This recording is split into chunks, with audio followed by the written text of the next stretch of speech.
Bien, muy buenas tardes, bienvenidos a nuestro seminario de filosofía de videojuegos. En el día de hoy vamos a estar hablando de un tema maravilloso que es la estética de los videojuegos. Y para ello vamos a traer a continuación a Mario. Vamos a jugar un par de juegos de Mario, los clásicos sobre todo.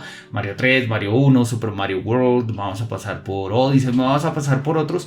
Tratando de entender un poco cuál es el quid de la estética de los videojuegos.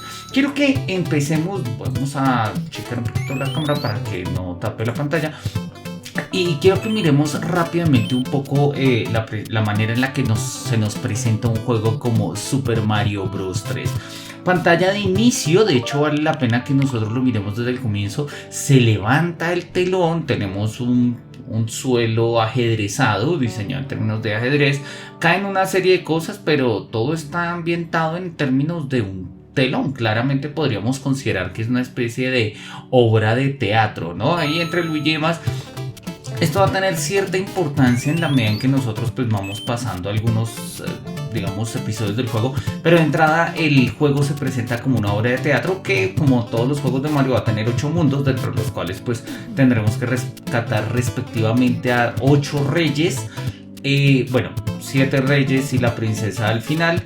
Y en este sentido pues serían como los actos de una obra de teatro, donde vamos a tener pues distintos tipos de ambientación y todo, ¿no? Cuando nosotros arrancamos con Mario, Mario usualmente no tiene tutoriales. Los juegos de Mario se caracterizan por carecer de tutoriales. No obstante, el primer mundo siempre funciona a manera de tutorial. Vamos a encontrar prácticamente el grueso de las mecánicas que vamos nosotros a utilizar a lo largo del juego. Entonces acá nosotros nos topamos con nuestro primer Goomba. Nosotros empezamos a ver las clásicas cajas de interrogación. El hecho de que nosotros podamos devolvernos es una novedad respecto a otro tipo de juegos de la saga, porque antiguamente no nos podíamos devolver, ¿no? Entonces, como en Mario 1 ahora lo miramos, podemos incluso coger los caparazones. De esta manera nosotros podemos acceder a ciertas recompensas, ¿sí? En este caso tenemos nuestra colita, nuestro Mario Zorro, Mario Tanuki, creo que este es, ¿sí? Y pues nosotros acá empezamos a volar. Este tipo de mecánicas nos hacen, digamos, nos sirven de introducción a las mecánicas generales del juego y nos sirven para entender cómo de qué va el juego, ¿no? Básicamente nos permiten a nosotros entender de una manera bastante fácil y bastante rápida, bastante ágil, pues de qué va el juego. Todo esto solamente es posible gracias a que nosotros entendemos de una u otra manera la parte visual, cómo está presentado Mario, cómo se presentan los videojuegos de Mario, y en este sentido pues cómo se presentan hasta cierto punto el grueso de cierto tipo de videojuegos, ¿no? Ahí, bueno, morí de manera un poco miserable e impune, pero creo que el punto que nosotros miramos es clarísimo, ¿no? Tenemos un scroll lateral que el juego nos permite ir moviéndonos de izquierda a derecha. Podemos subir y bajar dependiendo de las mecánicas. En este caso, si tengo la cola, la pluma, bueno, la hoja en este caso, para tener la forma del Mario Tanuki, pues puedo elevarme.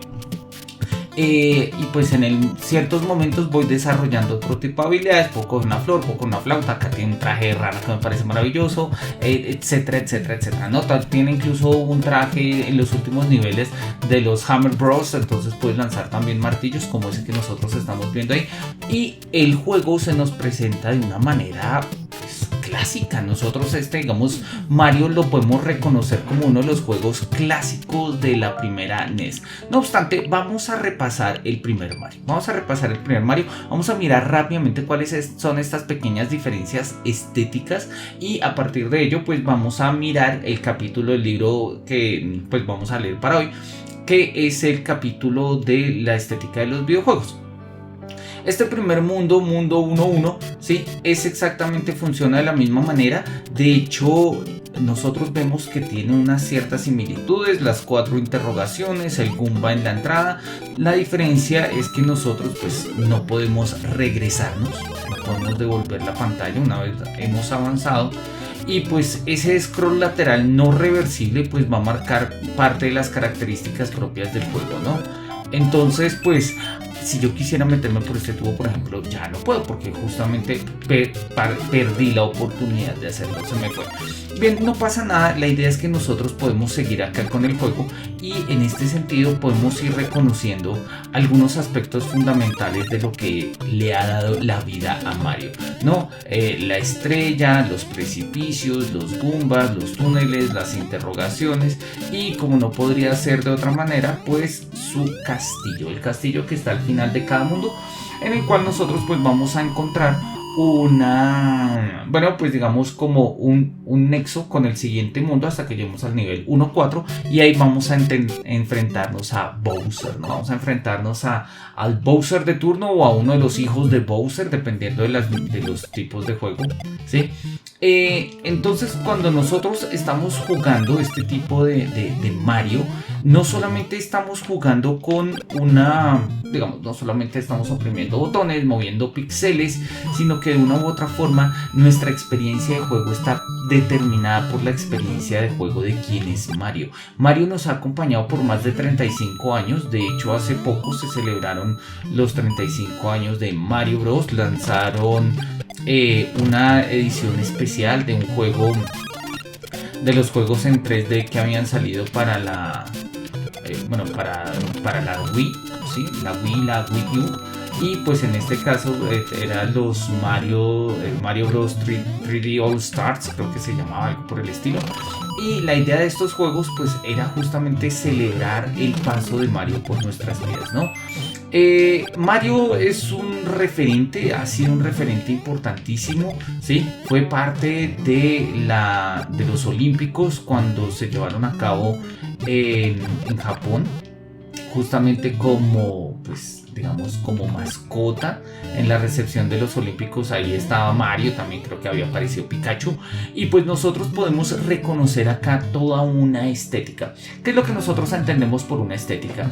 De hecho, de una manera simple, la forma de presentación, ¿sí? No solamente el cómo son las cosas, en el fondo un juego como Mario pues es código, ¿sí? Dispuesto, animado, etcétera, ciertas gráficas, pero la manera en que eso se presenta pues constituye una cierta estética, y este tipo de juegos de Mario, ¿sí?, nos va a brindar una cierta estética que corresponde con pues los requisitos mejor dicho, que corresponde con los requisitos que tenía la NES, una consola de 8 bits, y asimismo pues que corresponde también con lo que nosotros estamos acostumbrados y dispuestos a jugar en un juego como Mario, ¿no? Entonces, en este sentido, y este es quizás como el punto clave que quiero resaltar acá, cuando nosotros hablamos de la estética de los videojuegos, no nos estamos refiriendo únicamente como a si son si tenemos un criterio objetivo para medirlos, si son arte o no, si son bonitos o feos, etcétera, sino vamos mostrando cómo cada presentación la presentación de un mundo a través de un videojuego va a generar una propia estética, a tal punto que hoy en día nosotros podríamos considerar y hablar de la estética de Mario Bros en general, ¿sí? Y de hecho eso se va a poner clarísimamente a prueba con la película que va a salir de Super Mario en el próximo mes de abril. Pero bueno, eso pues vamos a mirarlo. Vamos a dejar acá nuestro fontanero, vamos a parar acá un poco nuestro juego y vamos a dejarlo ahí a expensas de Lakitu, ¿no?, lanzándole sus erizos, y vamos a mirar el texto que quiero que leamos hoy en día. No, este no es este, ¿sí? Video Games Aesthetics. Vamos a bajarle el sonido acá a nuestro... ¿Listo? Acá está. Video Games Aesthetics. Cuando nosotros hablamos de la estética de los videojuegos, pues digamos que hoy en día es algo que nosotros ya estamos profundamente acostumbrados a hacer, y estamos acostumbrados a hacerlo básicamente porque hemos crecido con ella desde más o menos mediados de la década del 2000 al 2010. Los videojuegos se volvieron parte de la estética digamos, de la cultura contemporánea y de la cultura de masas. Entonces nosotros pues empezamos a ver elementos de videojuegos en la ropa, en las maletas, en las cartucheras de los niños para ir al colegio, en las gorras, camisetas, sombrillas, cualquier cantidad de merchandise empezó a tener una forma de presentar todo esto que está en los videojuegos, en los cuadernos, en los libros, calcomanías, stickers y demás. Y pues nosotros lo hemos naturalizado a tal punto que hoy en día pues nos disfrazamos, hacemos cosplays, sí, bueno, los cosplayers lo hacen, sí, nosotros pues yo uso camisetas de videojuegos, en este caso es de una serie de Thundercats, que oye, no sé si hay juego de Thundercats, pero bueno, pues, claramente todo esto va generando una estética. El autor, Harry Brown, empieza con una consideración muy sugerente a propósito de esto, recordándonos que en febrero de 1913 hubo una exposición artística muy famosa, ¿sí? Que consistió básicamente pues en la inauguración del cubismo, ¿no? Allá dice que en Nueva York, ¿sí? Se presentaban trabajos de Monet, de Van Gogh, de Picasso y demás, y se presentó el famosísimo cuadro de Duchamp de un desnudo descendiendo una escalera. Ese es un cuadro bastante famoso que de hecho pues precisamente por el efecto que generó, pues a ver, miramos acá, podemos tener una imagen, sí. Acá tenemos una imagen, este es el cuadro de Duchamp, ¿no? De un desnudo descendiendo una escalera, que es una perspectiva completamente, bueno, propia de las vanguardias de comienzos del siglo XX, ¿no? Y entonces dice que justamente lo que va a pasar con el comienzo de las vanguardias, ¿sí? En términos del arte y de la estética, es algo por el estilo de lo que está pasando hoy en día con el mundo de los videojuegos. Las vanguardias no se entendieron, y pues en cierto momento muchos hablaron del fin del arte con las vanguardias, y ha pasado algo por el estilo con los videojuegos. Los videojuegos estéticamente, artística y culturalmente no se entendieron durante un cierto tiempo, y muchos consideraron que se erigía como el fin del arte. Vamos a darnos cuenta que la propuesta es completamente diferente, ¿no? Acá nos saluda Lisana. Lisana, también un gusto saludarte, y Lisana nos dice que sí, pensamos que la falta de conciencia social del veganismo sea la crítica más fuerte que se le puede hacer a la ideología. ¿Crees que el veganismo sea ecofascista? Oye, bueno, pues digamos, desborda un poco el tema de esto que estamos charlando, pero a propósito del asunto, digamos, las ideologías como ideologías, y eso es algo que ya había visto, por ejemplo, Marx, sí, y en general, las ideologías como ideologías tienen un valor neutro, o sea, como ideologías, repito, adquieren un valor de uso en términos de un ejercicio de poder. Ahí es donde las ideologías pues las podemos considerar como moralmente aceptables, moralmente inaceptables, políticamente justas, políticamente injustas, etc. Cuando nosotros hablamos del veganismo como una forma de vida, ¿sí? Es decir, hay gente que no come carne ni productos derivados animales, pues como forma de vida, repito, en sí misma tiene una disposición neutra. ¿En qué momento podríamos nosotros considerar que se vuelve eso ecofascista? Pues cuando cae en las prácticas de poder, ¿sí? Y básicamente en virtud de que yo considero que este es un sistema de valores determinado, por ejemplo, no comer productos de origen animal, ¿sí? Pues entonces divido a la población humana en buenos y malos, que es lo que hace todo fascismo, siguiendo la clásica distinción amigo-enemigo de Adam Smith, ¿no? Entonces, quienes pertenecen al partido, quienes no pertenecen al partido, quienes cumplen con los criterios de una raza superior, quienes no cumplen con los criterios de una raza superior, quienes comen productos derivados de animales y quienes no consumen productos derivados de animales, etc. Yo creo que es decir, como práctica de vida puede ser muy valiosa en términos de que hay personas que de verdad a partir de ello desarrollan prácticas de compasión, de cuidado, de pertenencia a la naturaleza, y creo que hay cosas muy buenas, pero creo claramente que tiene un lado oscuro en la medida en que se tratan de erigir sobre ellas mecanismos de poder muy duros, ¿sí? Completamente ecofascistas, donde se considera que pues básicamente, para ponerlo en un extremo, pues muerte al que consuma animal. ¿Sí? Eso nunca se lo he escuchado a alguien formal, pero sí he visto varios grafitis al respecto y cosas por el estilo en distintas partes del mundo y en internet y demás. Yo creo que es decir, la crítica que se le puede hacer al veganismo no es tanto que sea ecofascista, o sea, porque pues fascismo puede adoptarse de muchas maneras, es un peligro y como peligro hay que denunciarlo, y cuando adoptan esas formas pues hay que hacerlas patentes, ¿sí? Pero yo creo que la crítica más fuerte que se le puede hacer al veganismo no es tanto el tema de falta de conciencia social, sino que en el fondo es una nueva defensa del capitalismo. En un sentido muy claro, ¿sí? De hecho, eso se ve de manera muy patente, ¿no? Consumir vegano es más caro que consumir no vegano, ¿sí? Incluso hasta cierto punto es un lujo consumir vegano, ¿sí? Y ese lujo se puede justificar con mejor salud, que la piel se me ha puesto de X manera, que tengo más energía, que lo que tú quieras, y me parece maravilloso y lo celebro. Pero de fondo está estableciendo pues una defensa de una distinción de clases económicas, por cuando menos, ¿no? Quienes tienen la posibilidad de pagar vegano y quienes no tienen la posibilidad de pagarlo, ¿sí? Y entonces cuando hacemos de la posibilidad de pagar o no pagar, vegano o no vegano, ¿sí? Cuando hacemos de esa distinción un criterio moral, pues estamos completamente jodidos, porque obviamente eso nos lleva a, pues no solamente a una distinción del mundo social en términos de lo que consumimos, sino una segregación en virtud de quienes tienen plata para hacerlo y quienes no tienen plata para hacerlo. Y algunos pueden decir, no, pues es que igual yo no como, yo no soy, o sea, yo no soy vegano, pero tampoco tengo los recursos para no ser, o sea, para hacerlo, ¿sí? Es decir, hay personas que podrían querer serlo por un interés muy moral, digámoslo así, o muy político, por cualquier tipo de compromiso ambiental, pero pues simple y llanamente las condiciones no están dadas para hacerlo.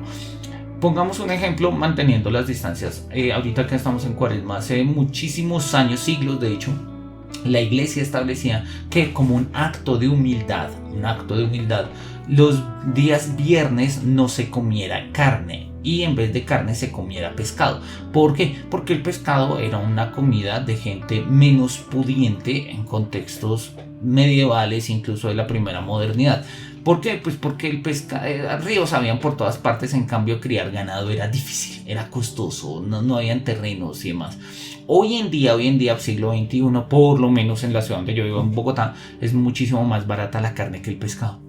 Es muchísimo más barata, ¿sí? Porque estamos en una montaña, 2600 metros, el río Bogotá está contaminado, los ríos aledaños pues tampoco es que tengan demasiada pesca. Tenemos en Colombia 2 océanos, pero pues que mientras se pesca y se importa y se trae el pescado desde los distintos puertos hasta el centro del país, que es donde queda la capital, pues todo eso aumenta los costos del producto. Entonces hoy en día comprar pescado no es un acto, o sea, comer pescado no es un acto de humildad, al contrario, se vuelve un lujo. No obstante, pues, como decimos acá, ¿sí? Las costumbres hacen leyes, y pues como acostumbramos a comer pescado los viernes, pues por lo general los viernes de Cuaresma en todos los restaurantes, no en todos, pero en el grueso de los restaurantes normales de la ciudad se sirve pescado. ¿Por qué? Que se come pescado y a veces incluso cuesta un poco más. Entonces creo que tiene que ver con eso. Creo que una de las, no solamente el tema de la falta de conciencia social puede ser la crítica si se entiende en términos de que estamos distinguiendo entre sociedades, en que no nos damos cuenta que hay una defensa tácita de acceso al capital y todo ello, ¿sí? Pero por otro lado, pues oye, pues hace parte de la libertad. Si tú quieres ser vegano y puedes serlo y no estás jodiendo al resto del mundo con ello, me parece maravilloso. Bienvenido al plan, ¿sí? Pero bueno, eso de todas maneras es una discusión muy sugerente que podríamos seguir charlando en otros momentos. Muchas gracias, Lisana, por tu pregunta. Vamos a seguir acá con el texto y retomamos un poco la idea.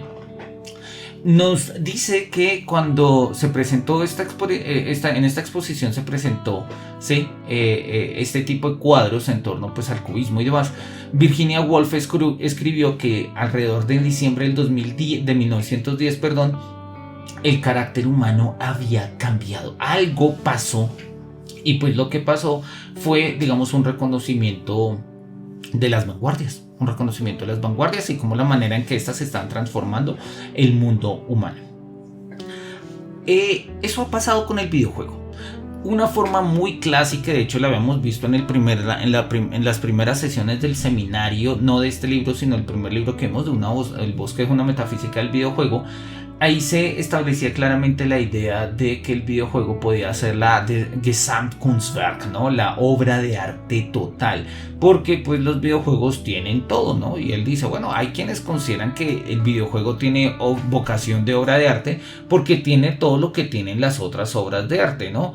Tienen texto, imagen, sonido, video, podríamos decir que arquitectura, escultura, ¿sí? Y todo lo que son las 7, 8 artes clásicas, ¿sí? Si incluimos ahí en el cine, pues podríamos meterlo en el videojuego, y muchos han hablado de el octavo arte, ¿no? El videojuego como el octavo arte. Algunos dicen que es el cómic, entonces ponen el videojuego como noveno, y bueno, el orden es lo de menos porque pues podemos considerar muchas formas de arte, pero la idea es clara. Muchos han considerado que el videojuego es la síntesis de todo ello. No obstante, hay un problema. Si nosotros consideramos que el videojuego es arte porque sintetiza otras formas de arte, pues el carácter artístico y estético de los videojuegos depende justamente de aquello que está sintetizando. O sea, no es algo propio. Y eso ha generado una discusión a lo largo y ancho de todos los autores que han trabajado sobre el tema, y pues que se han preguntado un poco pues cuáles son las preguntas específicas del videojuego. Hay una oposición clásica, ¿sí?, que ahí establece el autor, entre el videojuego y otros artes narrativos, ¿sí? Nos dice... ¿quién es el autor de este texto? Roger Ebert, ¿sí? En el 2005, dice que los videojuegos por su naturaleza requieren que los jugadores tengan elecciones, lo cual es la estrategia opuesta de las películas serias y de la literatura, que requiere un control por parte del autor. Entonces muchos consideran que no puede haber obra de arte en el videojuego, o era una premisa. Se consideraba que no podía haber una obra de arte en el videojuego porque la interactividad lo impedía. Pensemos nosotros una obra de arte clásica, no sé, una pintura. Pensemos, de hecho él va a poner ahorita más adelante algún ejemplo, pero pongamos pongamos el ejemplo de la Escuela de Atenas, que él va a poner ahí más adelante, ¿no? Escuela de Atenas, abramos el cuadro. Acá está abierto el cuadro, pero no lo estoy proyectando. Miremos acá el cuadro. Tenemos la Escuela de Atenas, ¿sí?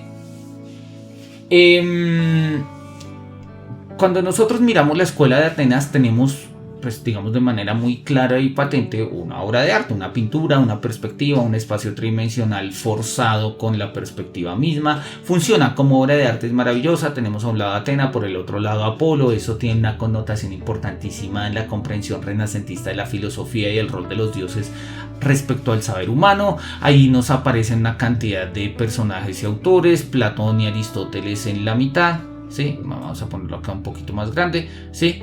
Platón y Aristóteles en la mitad. Acá nos van a aparecer Diógenes en la escalera. A mano derecha vamos a tener astrónomos, ¿sí? Ahí hay Pitágoras demostrando su teorema, ¿sí? Y entonces acá está Ptolomeo, ¿sí?, dándole con la esfera celeste. Acá tenemos la alegoría de la educación, que es la portada de los discos de Guns N' Roses, Use Your Illusion. Por acá tenemos la cara del mismísimo Rafael. Y si nosotros miramos acá al otro lado, pues tenemos a otros filósofos, ¿sí? Acá está Heráclito, acá aparece Sócrates de verde, Alcibiades con casco, en fin, hay un montón de filósofos. Cuando nosotros miramos este cuadro, ¿sí?, el autor ha presentado lo que ha querido. Nuestra interacción con el cuadro depende únicamente de cómo lo recibimos, de cómo lo interpretamos, ¿sí? De ahí que Robert House vaya a escribir todo un libro de estética que se llama La estética de la recepción. En ese sentido, nuestra interacción con el cuadro consiste únicamente en la recepción de lo que el autor puso ahí y eventualmente en su interpretación, pero nosotros no interactuamos con el cuadro. No en sentido estricto, es decir, yo no puedo pintar nuevos filósofos, ¿sí? Pues hay quienes han tratado de hacer de esta versión del cuadro algo extendido, pero pues esos son otros cuadros, no es este cuadro. La interacción con este cuadro, la obra está terminada, yo simple y llanamente pues la recepciono interpretándola.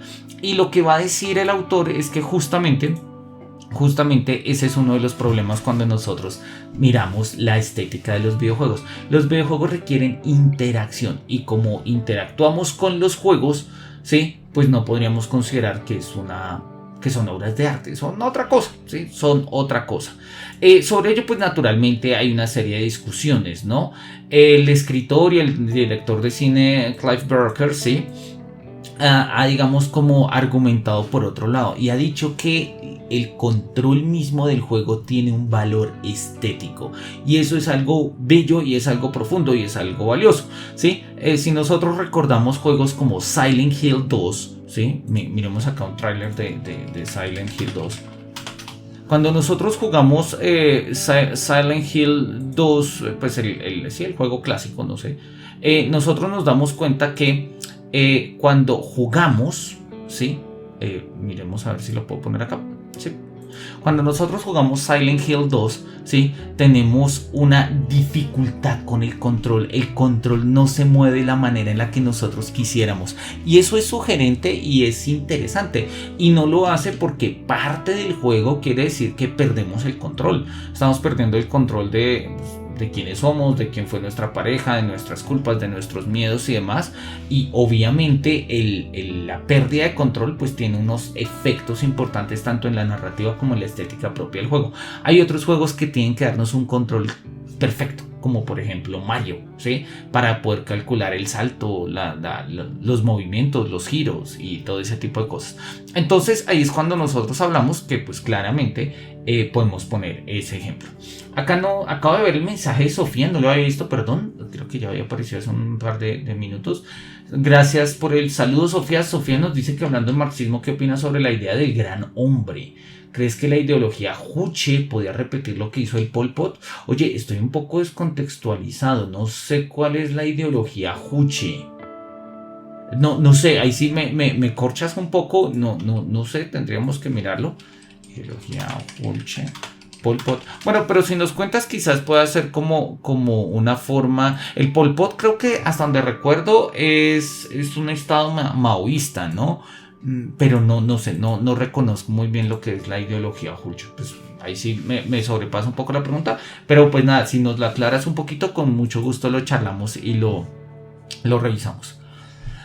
Bien, entonces en este orden de ideas tenemos lo siguiente. Dice que desde cierta perspectiva se considera que el videojuego no puede ser arte porque es interactivo y el arte es contemplativo. Entonces pues estaríamos completamente en contradicción en términos. No obstante, podríamos encontrar dentro de la interactividad muchos elementos estéticos, artísticos, ¿sí? Lo cual nos llevaría a pensar, como hoy en día se conoce, que los videojuegos son arte interactivo, ¿sí? Es una forma de expresión. No obstante, pues ha sido una discusión muy fuerte y hay gente que opina que los videojuegos no son arte, ¿sí? No son arte.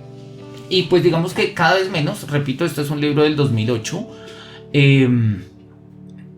ya han pasado casi 15 años y hoy en día pues la discusión ha avanzado muchísimo, pero pues nos sirve como para entender los fundamentos, ¿sí? Nos dice Sofía que la ideología Juche es una de las ideas que se sustentan las ideas del gran hombre, Pol Pot de la República de Kampuchea. Oye, pues mira, acabo de mirar algo rápidamente en Wikipedia también al respecto, porque lo que te digo me rebasa un poco el tema. No lo conozco, tengo realmente que mirarlo, no sé de qué va. Ahí sí me quedo completamente corchado. Tendría que mirar y pues así de entrada te digo lo primero que se me ocurre, pero repito, pues esto tendría que mirarlo con más calma. Cuando nosotros hablamos de cualquier idea del gran hombre, es que nosotros establecemos un criterio de lo que es el ser humano, ¿sí? O sea, bien sea como naturaleza del ser humano es esto, bien sea como meta, el ser humano debe ser esto, ¿sí? Incluso como lo pensaba Nietzsche, ¿no? El superhombre como una meta, el hombre es algo que debe ser superado para darle paso al superhombre. Y todo ese tipo de ideas pueden ser muy revolucionarias porque abren el futuro, ¿sí? Abren el horizonte futuro y dicen la nueva humanidad o el nuevo tipo de hombre o la nueva forma humana o etcétera. Bien sea o es regresar a nuestros inicios, que es una forma de naturaleza humana elemental, o una forma más revolucionaria, es decir, el gran hombre es a futuro, ¿no? Como lo hablaban los antiguos gnósticos cuando hablaban del nuevo Adán. El nuevo Adán, un hombre que se hubiese limpiado de sus pecados y más. ¿Cuál es el problema de todas estas ideologías en general? Uno, que solamente entienden una forma, digamos, una determinación específica de ser humano. una determinación específica de ser humano. Y eso es bastante complicado, y es bastante complicado porque los seres humanos somos diversos, somos muchos y nos presentamos y representamos de múltiples maneras. Entonces, no sé, podemos hacernos preguntas muy exactas, muy puntuales, ¿no? Esa idea del gran hombre, o sea, dentro de la idea del gran hombre hay juego, dentro de la idea del gran hombre hay erotismo, dentro de la idea del gran hombre hay, no sé, pasión por lo desconocido, amor por los ancestros. Dentro de la idea del gran hombre hay, si me hago entender, por lo general cada vez que nosotros establecemos un ideal de humanidad, un ideal de gran hombre, terminamos mutilando una serie de cosas. La expresión no es mía, es de Dilthey. Dilthey dice que la filosofía tiene vocación de sistema, es decir, tiene vocación de captar la experiencia humana en su totalidad, pero para hacerla comprensible siempre la va recortando y recortando y recortando. Y pues repito, no la conozco, pero no me extrañaría que esta idea del gran hombre pues terminara cercenando ciertas cosas, no sé, y más en un contexto de una ideología muy maoísta, como entiendo que es la ideología Juche, pues no me extrañaría que pues se mutilaran, no sé, dimensiones místicas, dimensiones religiosas, por ejemplo, dimensiones de lo sagrado en torno a otro tipo de cosas, ¿no? Y el hecho de que sea útil, no sé, socialmente, económicamente, jurídicamente, pues no habla de todo lo que los seres humanos, digamos, de todas las potencialidades humanas, ¿no? Recordemos esa famosa y bella tesis de Paul Ricoeur cuando habla de la fenomenología del hombre capaz.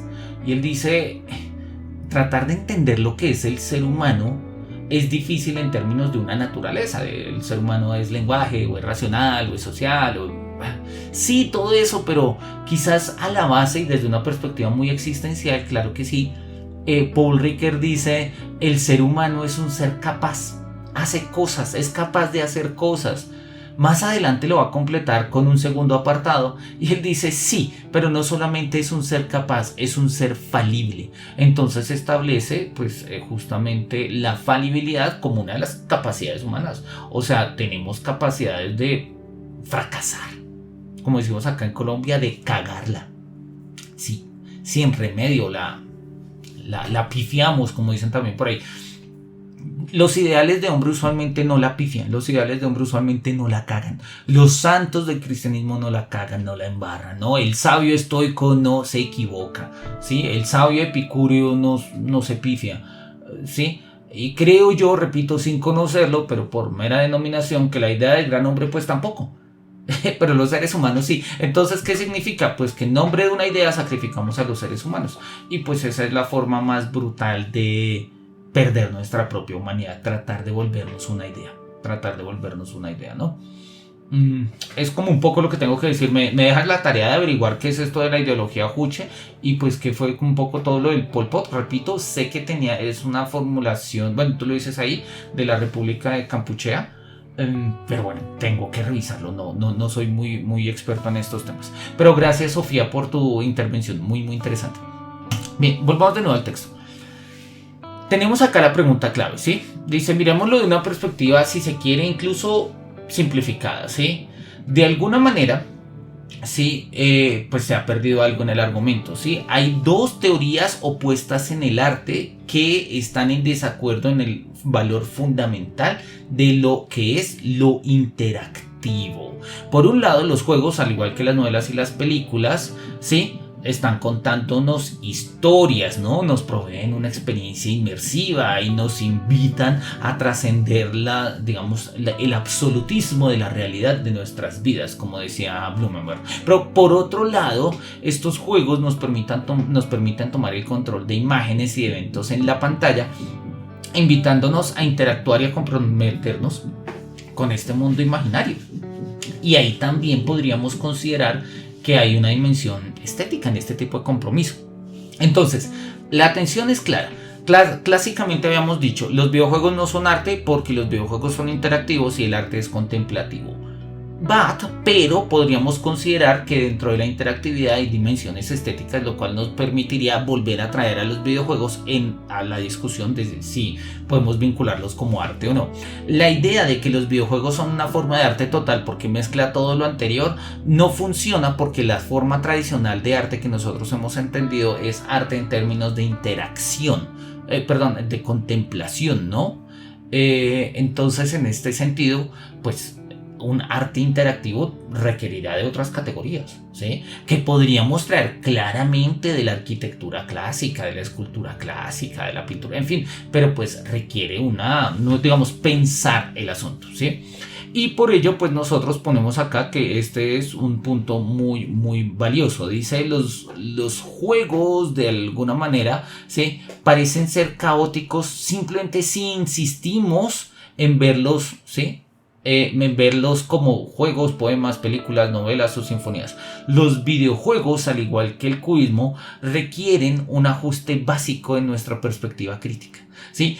Querer juzgar el videojuego a la luz repito, de las artes clásicas, de, no sé, la poética, el teatro, la arquitectura, la danza, pues de pronto pues nos resultan caóticos, ¿sí? En el primer capítulo del libro de Bosquejo de una metafísica del videojuego lo habíamos revisado. De hecho, podríamos abrirlo, yo lo tengo acá a la mano, ¿sí? Él en el primer capítulo, miremos acá, dice arte, distancia, triúnica y corea, expresión y evento, ¿no? Acá nos habla justamente de la estética, de la tragedia griega del videojuego. Y todo este primer capítulo tiene que ver con esto, ¿sí? De hasta qué punto los videojuegos podrían entrar, ¿sí?, entenderse como una danza en virtud de un ritmo, ¿sí? Podríamos entender los videojuegos desde la corea, ¿sí?, y desde la teoría de los antiguos, y pues el autor va insistiendo cosas, ¿no? La arquitectura nos va a decir, ¿podemos meterla o no podemos meterla? Y yo creo que es una discusión sincera, pero pues la invitación del profesor Harry Browne es clarísima, ¿no? Es decir, no nos va a ser suficiente pensar a los videojuegos como arte desde referentes ajenos a una comprensión artística del videojuego. Es decir, si queremos entender el videojuego como el arte, hay que empezar a pensarlo como arte. Y empezar a pensarlo como arte significa claramente pues establecer los criterios y las categorías y los elementos para pensarlo pues como tal. Miremos entonces cómo sigue esto. Él nos va a mostrarlo de la siguiente manera. Dice, los videojuegos sí están todavía en una especie de infancia, ¿no? Are still in a kind of infancy. Todavía la reflexión sobre los videojuegos está emergiendo, ¿no? Hoy en día, por ejemplo, en la mayoría de facultades de humanidades se ofrecen, no sé, cursos del tipo cine y literatura, cine y filosofía, sociología del cine, estética cinematográfica, ¿sí?, o literatura y filosofía, literatura y cine, todo este tipo de cosas, y funcionan, se entienden, no pasa nada, son materias que gustan, la gente las comprende, son disciplinas académicas, etc. Cuando uno habla de filosofía y videojuegos, psicología y videojuegos, parece raro. La gente, y sobre todo en las universidades y en las facultades, es como, ajá, ok. Y pues justamente lo que nos está diciendo, vemos los videojuegos como algo extraño, de tal manera que pues nos resultan algo extraño. Si queremos superar eso, pues tenemos que empezar a verlos desde una perspectiva más holística, más completa, ¿sí? Y pues no reducirlos a otro tipo de paradigmas.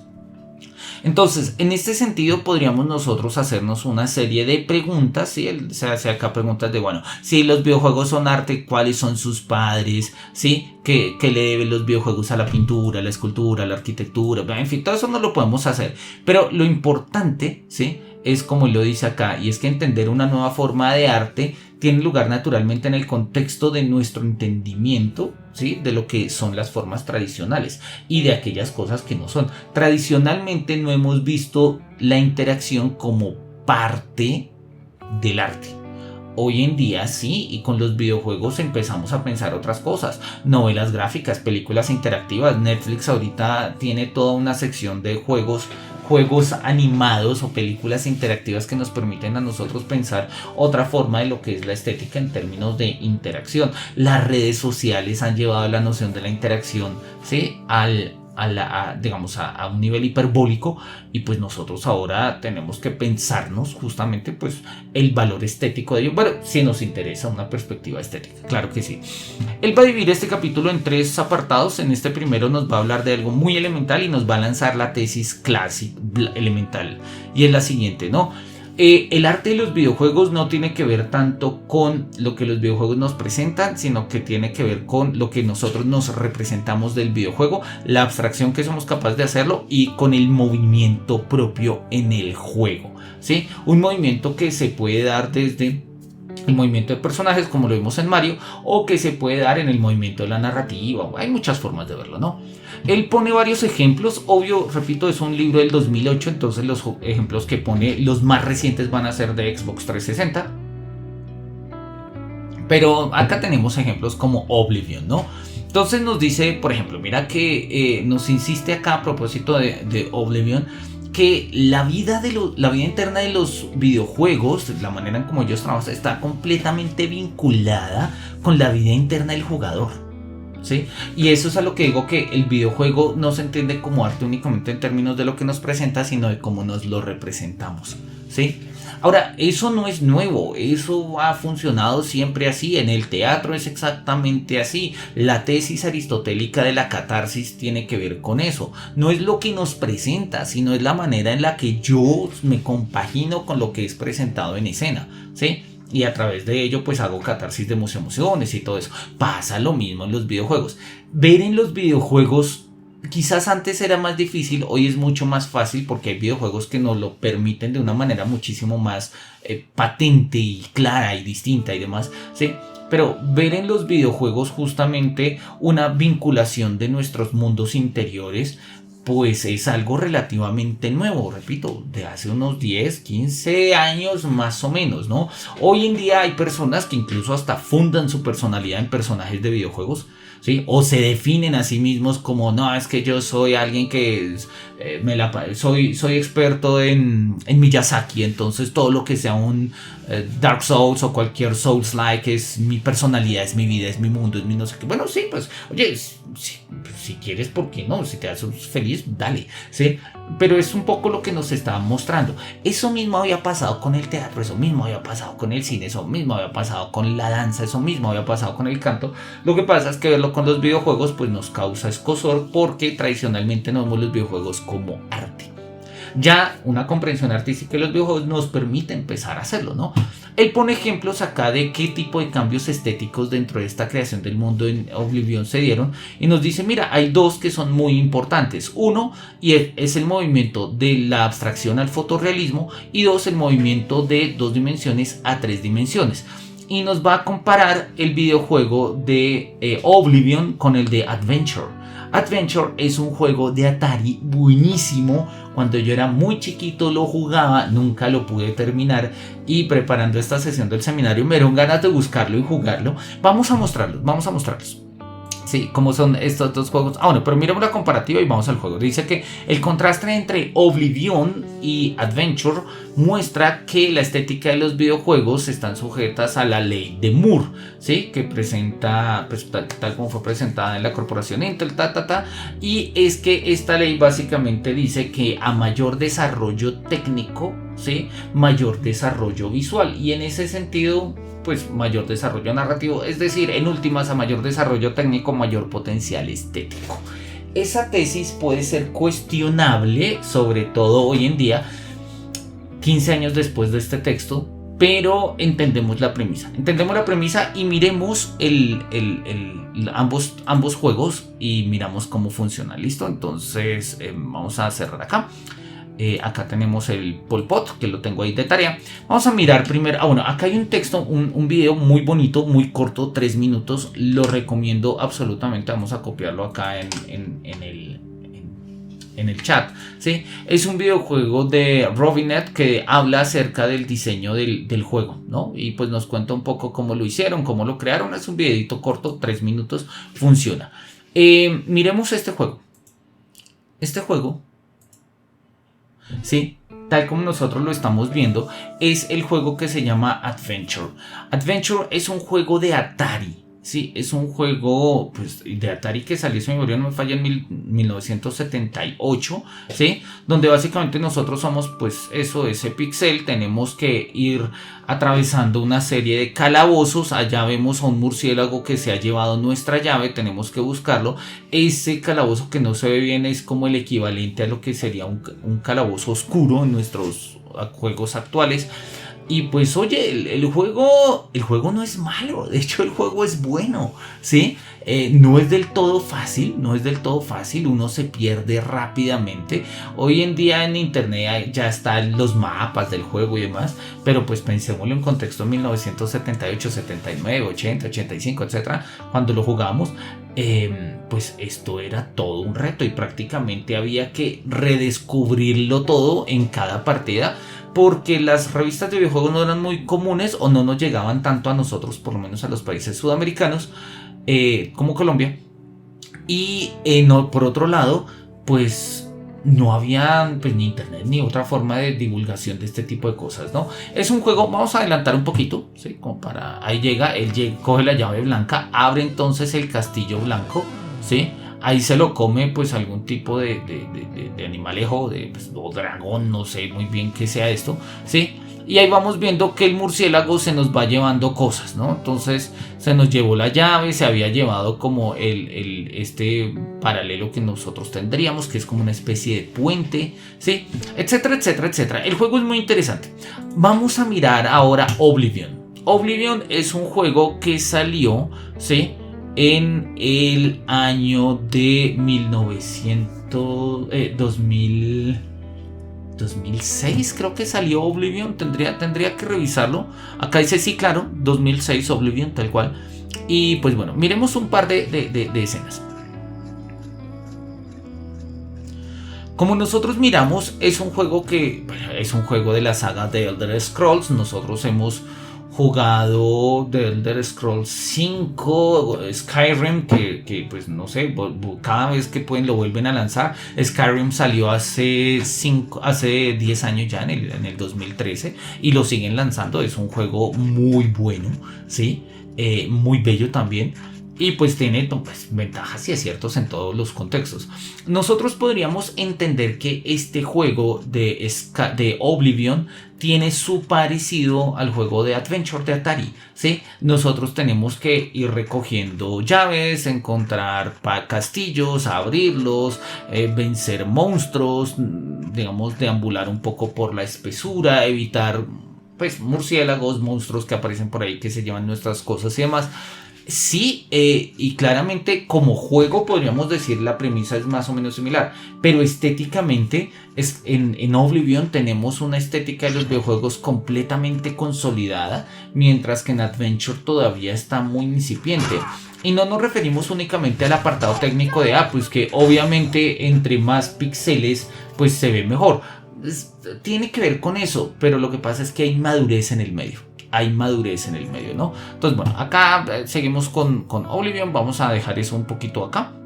Acá tenemos un long play que llaman de computador. Alguien que se acabó el juego en 5 horas y media, lo cual, bueno, creo que es posible, entiendo, pero pues no deja de ser admirable. Volvamos al texto y aclaremos un par de cosas para ilustrarlo ahora con Mario, ¿sí? Él nos dice que si contrastamos estos dos juegos nos damos cuenta pues que hay una especie de cumplimiento de la ley de Moore, ¿sí? Y esta ley, repito, es que en la medida en que nosotros avancemos tecnológicamente, nuestro desarrollo estético también avanzará. No únicamente porque hay una relación directa entre técnica y estética. Allá podríamos leer el texto de Benjamin de la obra de arte en la época de la reproductividad técnica y decir que eso es mentira, que eso no es cierto, ¿sí? O podríamos irnos por Heidegger, o en fin. Pero la postura de Moore es más elemental. En la medida en que desarrollamos aspectos técnicos, vamos desarrollando también aspectos categoriales que nos permiten a nosotros pensar lo que es el arte y pues, lo que significa el gusto y el juicio estético. Entonces, en este sentido, pues se establece un vínculo. No es un vínculo automático, no es que en la medida en que yo mejore técnicamente la estética mejora. No, quiere decir que las categorías que me sirven para desarrollar aspectos técnicos me sirven también para pensar aspectos estéticos. Y es una tesis lúcida, pues cuestionable claramente desde ciertas perspectivas, repito, es de Benjamin y Heidegger, quizás no muy versátiles, pero lúcidas, podríamos entenderlas, ¿no? En los videojuegos, mejor tecnología resulta en una experiencia más satisfactoria, ¿no? Sí, en experiencias más profundas y satisfactorias. Y en este sentido, lo que nos enseñó Adventure, dice acá el autor, este juego de Atari, sí, que valdría la pena. Creo que debe estar por ahí en internet para emularlo. Dice, nos ha dejado básicamente 5 cosas. Primero, ¿sí? Nos muestra que es posible incluir narrativas dentro de los juegos. Hoy en día eso es elemental, pero pues hace 30, 40 años era una novedad. Segundo, expande el gameplay más allá de una única pantalla, como las únicas pantallas que ven, no sé, en Pong. Y pues acá se va creando un mundo, ¿sí? Adicionalmente dice, crea o llena el mundo de juego con monstruos que tienen una inteligencia artificial básica. Hoy en día nuestros videojuegos, sí, o sea, sobre todo los juegos de mundo abierto están llenos de vida. Si uno mira Elden Ring, Hogwarts Legacy, Red Dead Redemption, etc., justamente lo más bello del mundo es ver que el mundo está lleno de vida al margen de nosotros, ¿sí? Y eso es algo que ya Adventure había propuesto, ¿no? En cuarto lugar, nos encarna a utilizar un avatar, ¿sí? Nosotros somos algo. En el caso de Adventure somos un píxel, un cuadrado, no pasa nada, somos eso. Pero de una u otra forma establecemos una proximidad psicológica. Y eso pues tiene una dimensión estética profunda. Y finalmente nos motiva a pensar en el mapeado, ¿no? O sea, en cómo nosotros pensamos el espacio de juego, ¿sí? ¿Qué es lo que pasa cuando nosotros entramos a la siguiente habitación, ¿sí? Si tenemos la espada correspondiente, si hemos recopilado las llaves, todo ese tipo de cosas. Hoy en día todo eso hace parte de la estética clásica de los videojuegos, a tal punto que prácticas elementales de gamificación recurren directamente a eso. Entonces dicen, vamos a contar la historia de cómo Pepito fue del colegio a su casa, y en su casa se encontró 4 pistas. Estas pistas eran 4 llaves, cada llave abría una puerta distinta, en cada puerta encontró, bueno, y sí, este tipo de cosas funcionan. Y pues repito, tienen como su carta de origen en este juego de Adventure, y por eso pues como que hay cierta importancia, ¿no? Entonces eso es, digamos, como una referencia muy elemental a la historia de los videojuegos, que vale la pena revisarla y que pues es muy bella, ¿no?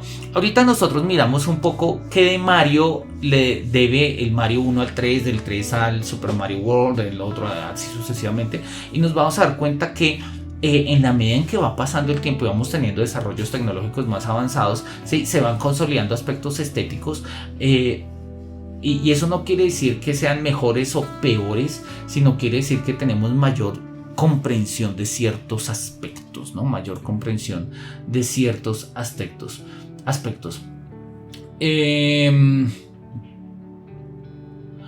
No, acá veo que nos escribe Sofía. No, espérate, estoy viendo Source. Nos mandas un par de links. No encontré muchas cosas en inglés, la mayoría las he leído en indonesio. Oye, chévere que leas indonesio. No, creo que es la primera persona que conozco que lee indonesio. Chévere por compartirnos estos materiales. Hay mucho sobre marenismo y mucho contenido marxismo asiático. Aprender indonesio es muy fácil. Oye, cuando quieras nos das una introducción, abrimos acá un espacio y nos conectamos en Twitch y nos das una inducción a indonesio. Repito, mi conocimiento de indonesio es cero, o sea, existe como idioma, hasta ahí. Y bueno, el bahasa indonesio y el malayo son más o menos dialectos como el gallego y el portugués. Chévere, buenísimo. Acá nos compartes entonces los links, valdría la pena, voy a dejarlos abiertos de una vez, para cuando después del seminario pues lo voy a sacar un rato y voy a mirarlos. Veo que un texto se llama precisamente La teoría del gran hombre, ¿sí? La teoría del gran hombre. Ahora compartámoslo rápidamente acá para mirarlos. Sí, este es uno de los links que nos compartiste, What is North Korea Great Leader Theory, y el otro es un texto que se llama, pues eso, The Great Man Theory. Es un texto como 6 páginas y nos dice: ningún gran hombre vive en vano. Bueno, esto es tomado de Los héroes de Carlyle, ¿no? Historical Snapshot. Bueno, chévere, vamos a mirarlo. Lo que te digo, desconozco esto. Mira, de Kemal Atatürk. Buenísimo, muchísimas gracias. De verdad, muchas gracias. Creo que siempre lo mejor que uno puede hacer en este tipo de espacios es transmitir y divulgar el conocimiento que uno tiene. Entonces, pues nada, mira, muchas gracias. Mandamos un corazón lleno de cariño desde el centro de Colombia. Sí, pues bueno, para poder hablar de estos temas. No, como te digo, no los conocía. Y luego en otro rato, pues lo charlamos. Y cuando quieras, completamente invitadísimo a este canal a hablar un poquito de Malasio. De Indonesio, perdón, de Indonesio. No lo conozco. Bien, volvamos entonces al tema del texto. Y pasa lo siguiente, ¿no? Bueno, ya habíamos dicho, lo dijimos, que en la medida en que tenemos mejor tecnología, tenemos experiencias estéticas más profundas y más satisfactorias. Repito, y soy insistente con ello, no porque a mayor desarrollo técnico mejor más estética o mejor estética, sino porque entre más desarrollo, las categorías que nos sirven para desarrollar las herramientas técnicas son las mismas categorías o análogas categorías las que nos ayudan a pensar el mundo estético. Veámoslo de una manera muy elemental. Una de los principales usos que se le dan a las inteligencias artificiales ahorita que están de moda, Midjourney, ChatGPT, todas estas, son usos inmediatos, antes incluso de usos comerciales, son usos estéticos, son usos en obras de arte, ¿no? Ustedes recordarán que básicamente hace como un año, más o menos, como 10, 11 meses, surgió justamente el problema, bueno, digamos, uno de los problemas con Midjourney, porque un artista presentó una obra sacada de Midjourney para un concurso de arte digital y ganó. Y entonces cuando explicó que era Midjourney, los jurados no sabían, pues vino el problema de si la inteligencia artificial desplazará a los artistas y demás. Y hoy en día hay cualquier cantidad de personas que pues tienen en sus redes sociales, ¿sí? Pues sus redes sociales están llenas de imágenes hechas con inteligencia artificial, textos creados con inteligencia artificial y digamos, las otras instancias, los otros sistemas culturales vienen hasta ahora llegando, ¿no? Hoy salió una noticia, miremos a ver si la encuentro acá, un segundito.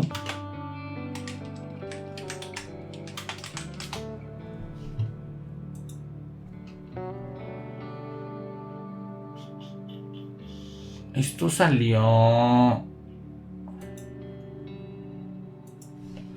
News. Esto lo leí esta mañana, lo que pasa es que no me acuerdo en dónde lo leí. ¿Sí? Pero bueno, mira, acá hay una noticia de hace 5 días, entonces nos puede servir, tiene que ver con esto precisamente. ¿Sí?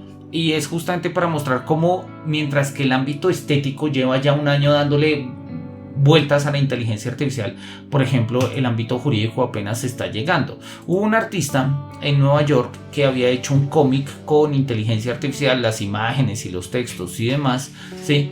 Y quería, ¿sí? Hacer un registro de derechos de autor, ¿sí? Sí, pese a que fue hecho con inteligencia artificial, ella quería decir que este trabajo fue hecho, vamos a ponerlo hecho acá para tenerlo, este trabajo es mío. Y pues los abogados estuvieron dando vueltas, ¿sí? Y ha sido parcialmente cancelada. Esto fue hace 5 días. Esta mañana leí la noticia que definitivamente había sido cancelada. Porque, pues bueno, el argumento está ahí porque no incluyen autoría humana. Entonces no puede ser tenido en cuenta. Entonces, ¿qué es lo que se puede patentar y qué es lo que no se puede patentar, etcétera? El tema jurídico, y esto está estableciendo una cierta jurisprudencia, pero repito, la inteligencia artificial que crea imágenes lleva más de un año con nosotros, un año a nivel masivo. Entonces el arte se sirve de las herramientas técnicas para hacer una gran cantidad de cosas. Y bueno, sobre Midjourney hay cualquier cantidad de cosas y podríamos leer y pensar mucho, pero vamos a dejar ese ejemplo ahí para seguir con la tesis del autor. Esto es simplemente lo que nos interesa mostrar. El autor entonces en ese sentido lo dice, mira, es cierto, bueno, tendemos, en la medida en que se desarrollen aspectos técnicos, vamos a también tener desarrollos estéticos, ¿sí? ¿Por qué nosotros tenemos una idea, ¿sí? O un estándar estético de las gráficas en los videojuegos, ¿sí? Se pregunta él, ¿no? ¿Por qué la representación de las gráficas en los videojuegos llega a ser el criterio estético en los videojuegos? ¿Sí? Hace tiempo, hace 15 años, repito, esto era más patente porque el salto generacional que había entre consolas de primera, segunda, tercera, cuarta, quinta generación pues era significativo. Técnicamente hoy en día también las hay, pero estéticamente nosotros hemos hoy en día entendido otro tipo de, digamos, de aspectos, ¿sí?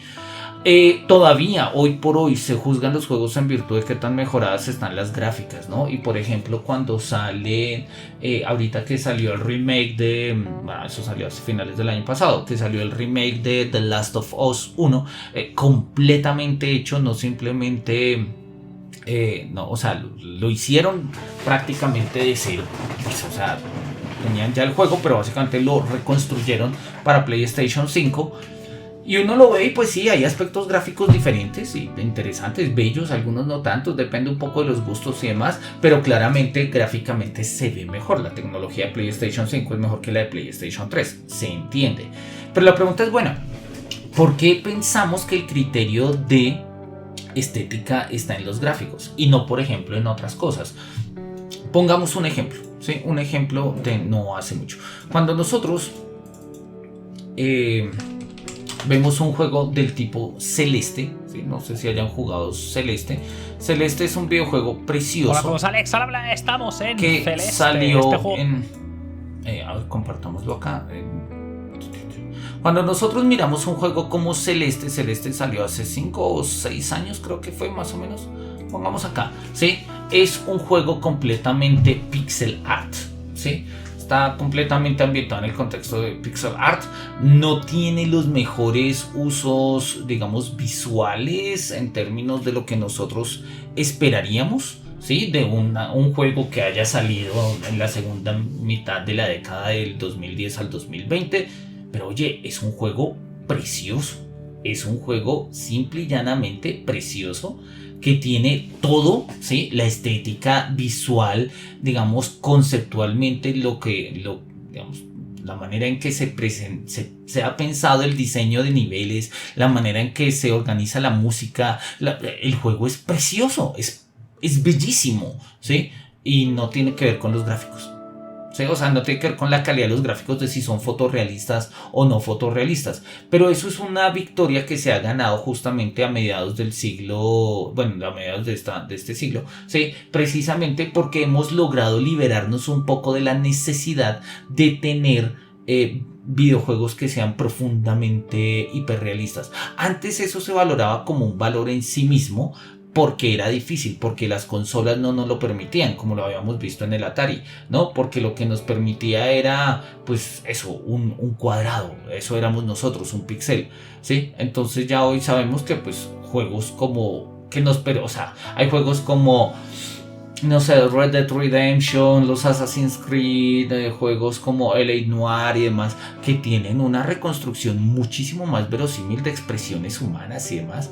Pero eso precisamente porque ya lo podemos hacer, pues nos libera para hacer otras cosas. Al igual que el cubismo, ¿sí? El cubismo muchos lo criticaron porque no era realista, pero pues el cubismo no quería ser realista. Quería ser justamente una liberación, al igual que todas las vanguardias, de todos estos usos, digamos, fotorrealistas, pongámoslo en la expresión entre comillas, que tenía la pintura a finales del siglo XIX, ¿sí? Pero después de que se dominaron las técnicas fotográficas ya no era necesario. Para eso está la fotografía, ¿sí? La pintura podía hacer otras cosas. Pasa exactamente lo mismo con los videojuegos, ¿sí? Ya no se necesita que sean completamente fotorrealistas. Pueden serlo, ahí hay varios juegos que lo hacen. Pero podemos ser, pues más bien, no sé, evocativos, pensar otras dimensiones estéticas. Bien, vamos a dejar a Celeste ahí y volvemos un poco con nuestras ideas. Entonces, en este marco de ideas que estamos mostrando, ¿sí? Él dice que hay un gusto por lo parecido en la mímesis, ¿sí? Y entonces por eso nos gusta el aspecto fotorrealista. Pero él insiste en que se trata de algo más allá que la mímesis. Algo más allá que la mímesis. Él dice, mira, empatizamos con figuras abstractas en los videojuegos, ¿sí? Y empatizamos con estas figuras, ¿sí? Que inicialmente puedan ser solamente bitmaps y terminamos convirtiéndolos en iconos culturales. Miremos cómo pasa esto un poco en nuestro juego de Mario. ¿Listo? Volvamos acá. Vamos a dejar a nuestro Mario. Un segundito, acá está. Vamos a cambiar de juego. Vamos a poner nuestro Mario de Super Nintendo. ¿Sí? Y vamos a mirar un poco cuáles han sido como ciertos cambios que podemos encontrar. Pero a la luz de esto que estábamos diciendo, a la luz de cómo, ¿sí? Simple y llanamente un poquito de empatía, ¿sí? Hace que estos bits que constituyen los personajes terminen transformándose en iconos culturales. Cuando nosotros jugamos, no sé, un juego como este, digamos Super Mario World, ¿sí? Que es un juego, miremos acá alguna partida que tengamos guardada, como este, ¿sí? En Super Mario World nosotros tenemos una cantidad de cosas, ¿sí? Tenemos a Yoshi, ¿sí? Entonces nosotros podemos dejar a Yoshi, en este caso el mundo se mueve, ¿sí? Es parte de la dificultad de este nivel, ¿sí? Vamos a bajar un poquito nuestra cámara para que nos veamos. No logres hacerlo, entonces pues morí por estar acá trasteando con la cámara, pero bueno, no pasa nada, no me voy a justificar, soy manco, sí, soy manco. Creo que eso es parte de lo que me gusta de los videojuegos, así que vamos a un mundo un poquito más sencillo. Vamos al mundo anterior. Acá me van a dar como una capa si mato a esta primera tortuga, que no es ninguna tortuga, pero es lo que si encuentro un caparazón se mete ahí, entonces indirectamente es una tortuga. Acá podemos volar, volamos de manera diferente a como volaríamos con la colita que nosotros teníamos, ¿sí? Pero nos presenta esto. Este Mario de una u otra forma son píxeles. Pero oye, lo hemos jugado en Mario 1, Mario 2, Mario 3, Mario World, Super Mario 64, lo hemos jugado en distintos tipos de Marios, ¿sí? A tal punto que pues ya nosotros pues nos acostumbramos a jugar con Mario. Mario se vuelve un icono de nuestra cultura y no es un icono cualquiera, o sea, es un icono que muchas veces se ha considerado como el emblema de los videojuegos, ¿sí? Por eso, por ejemplo, Nintendo ha estado haciendo parques temáticos de Mario, de Mario World, ¿sí? Ahorita abrieron uno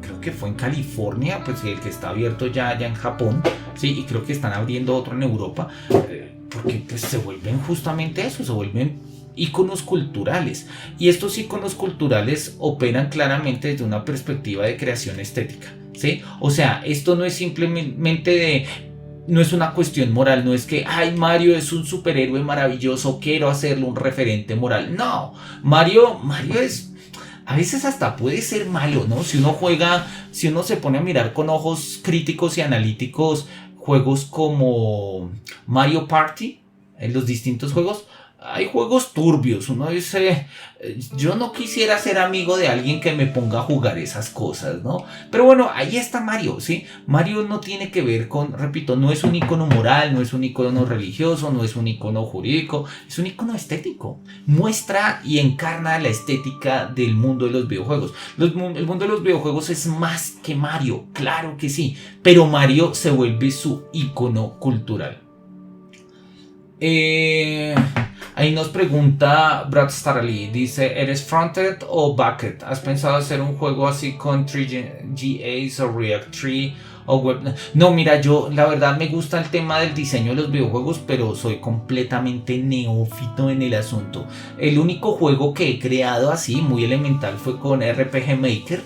Es un jueguito... Me gasté como 2-3 semanas haciéndolo, me gustó, no lo tengo publicado en ninguna parte, lo tengo acá entre mis archivos. Algún día he pensado hacer incluso un directo, lo hice ya hace como 4 o 5 años y lo jugué la semana pasada, lo encontré y dije, oye, voy a jugarlo y ya no me acordaba. Entonces volver a jugarlo fue como interesante. He cacharreado cosas en Unreal, sí, también en Unity. No son lenguajes que maneje a profundidad, quisiera aprenderlos. Y sí, claro, me gustaría hacer varios juegos, pero sobre todo a partir de ciertas ideas, no sé, filosóficas, de ciertos aspectos literarios.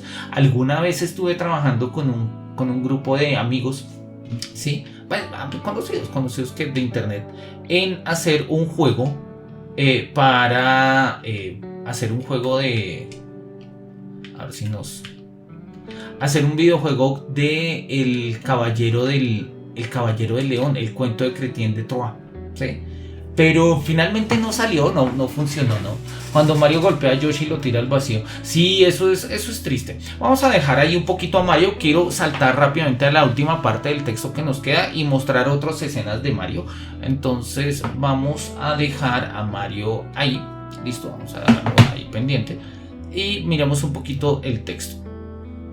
Dice acá el texto. Entonces, repito, nos dice... Lisana nos pregunta que si mostraría el juego. Sí, me gustaría mostrarlo. Es un juego que, además que en algún momento lo hice con, pues como con... fue un juego muy emocional y el juego tiene ahí sus aparatos un poco raros. Lo que pasa es que no tengo instalado en este computador el RPG Maker con el que lo hice, que fue el primero. Luego compré en Steam el RPG Maker VX, creo que es de los últimos. Una vez, de hecho lo compré en los bundles de Humble. En un Humble Bundle lo compré. Y cuando lo traté de abrir desde ahí no me abrió, que porque era un software antiguo, no sé qué, si se más. Entonces lo tengo en el portátil, tendría que hacer la instalación, pero sí, claro, un día de estos cuando... ese lo anuncio, además porque como es el primer juego que he hecho, pues chévere. Ahorita tengo 2 juegos que me gustaría hacer. Yo sé que no son difíciles y me gustaría hacerlos en algún momento. Un juego tiene que ver con... Bueno, repito, tengo el cuento del Caballero del León. Es que los invito, si les gusta el tema de la literatura y los videojuegos, léanse El Caballero del León.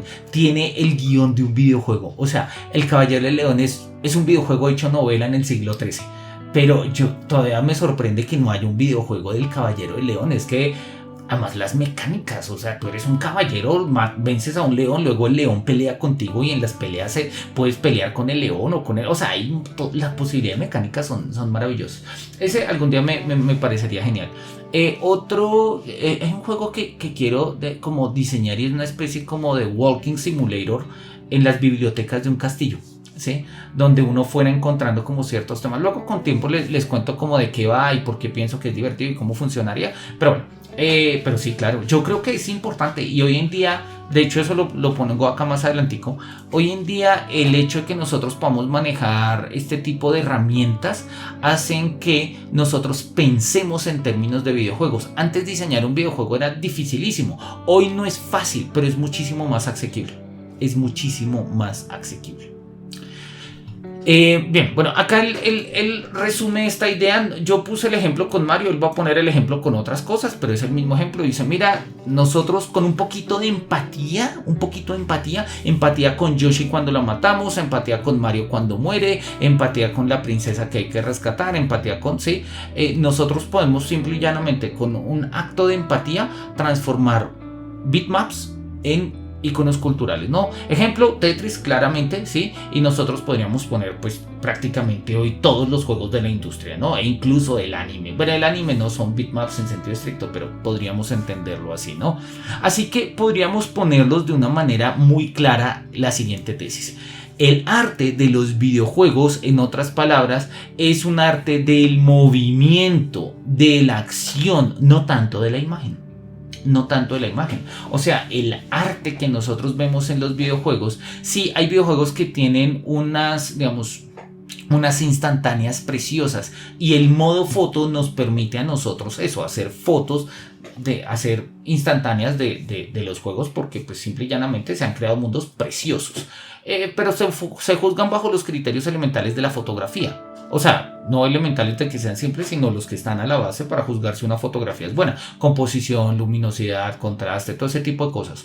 Los videojuegos no tienen tanto sentido si los analizamos desde ahí. Pensar los videojuegos como arte implica pensarlos en términos de arte de movimiento, arte de acción. Los videojuegos son arte electrónico, ¿sí? Arte interactivo. De hecho, acá más adelante, bueno, acá nos pone el ejemplo de asteroides y demás, nos va a hablar de que los videojuegos son, ahorita lo dice, son arte electrónico. Y que los videojuegos sean arte electrónico significa claramente que pues se diferencian de otro tipo de arte que no es electrónico, de otro tipo de arte, no sé, el arte análogo clásico, ¿no? Pero eso no quiere decir que sea mejor o peor, quiere decir que pues son otro tipo de desarrollos categoriales que nos han llevado a pensar técnicamente de otra manera y que nos han llevado a entender el mundo estético de otra manera, no de otra manera, ¿sí?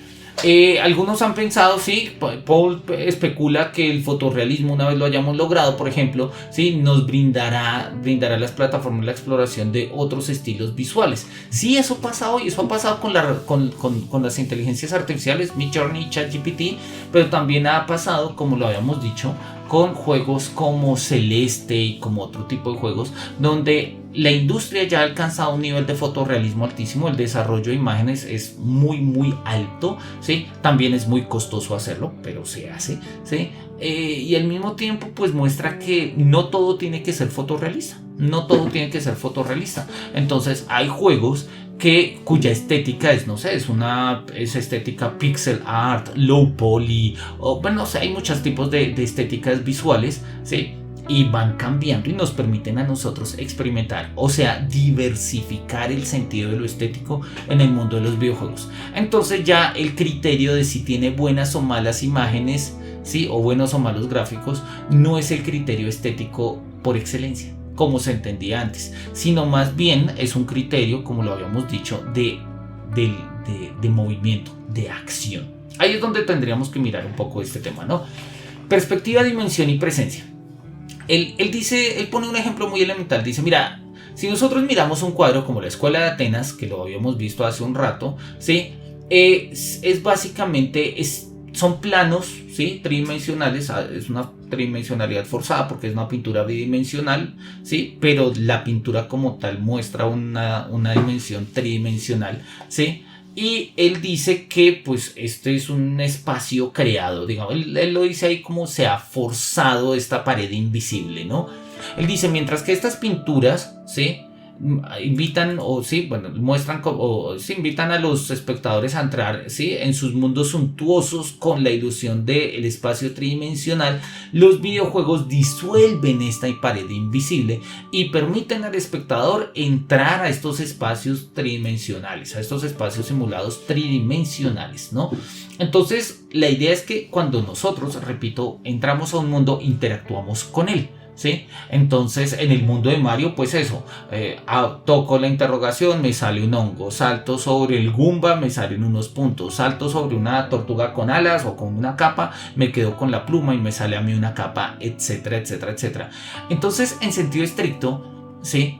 Este tipo de mundos reales, ¿sí? No simplemente se tratan de que nosotros veamos un escenario, veamos un espacio, sino que interactuemos con él, lo transformemos, ¿sí? Y por eso la invitación es a que exploremos el contexto, el entorno, ¿sí? Y tenemos, gracias al diseño de juego, la oportunidad de cambiarlos. Por eso los videojuegos tratan de entornos interactivos y a mí esta tesis me pareció maravillosa. Y muestra, porque justamente trata de esta comprensión filosófica, dice que los videojuegos de hecho, más que dedicarse a hacer cosas fotorrealistas, ¿sí? Lo que nos ofrecen es una fenomenología.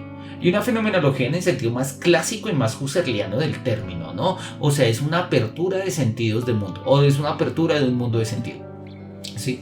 Entonces, en este ámbito, en estos términos, ¿sí? La perspectiva de entender la obra, o sea, los videojuegos como obra de arte, no tiene tanto que ver con la composición del autor, de, no sé, por ejemplo, de si puso la luz a la izquierda o a la derecha, si las sombras van en este ángulo o en el otro, si la paleta cromática se ajusta o no. Sí, todo eso es importante, pero eso hace parte, digamos, como de la creación la creación propia de lo que es el diseño del juego. La experiencia estética se logra precisamente con la interacción. O sea, la experiencia estética del juego se logra jugando. Por eso dice él que los videojuegos nos invitan, ¿sí? A dar un paso atrás de esta pared invisible, ¿sí? Que digamos separa nuestra bidimensionalidad de la tridimensionalidad de la Escuela de Atenas, ¿sí? y cambiando, digamos, el punto de vista del jugador por el del avatar, o mejor dicho, dándonos a nosotros dentro del avatar la posibilidad de tener un punto de vista propio dentro del mundo de juego. Y eso hace que nosotros cambiemos la perspectiva de cómo entendemos nosotros pues la estética propiamente del videojuego. Le pone acá varios ejemplos: el Battlezone de Atari el 80, el Saxon de Sega del 82, Wolfenstein 3D del 92, Half-Life, el Lost Coast, etc., para llegar un poco con esta idea, ¿no? Y él dice que la perspectiva, recordemos que el título del apartado es así: perspectiva, dimensión y presencia. Y la conclusión de este apartado es muy bonita y nos lo dice, acá nos lo dice de manera muy puntual. Dice: la perspectiva, la dimensión y la presencia en los videojuegos no solamente deleitan nuestros sentidos, como lo han sugerido Murray y Ryan, sino que también prometen una cierta forma de liberación del jugador como mero espectador.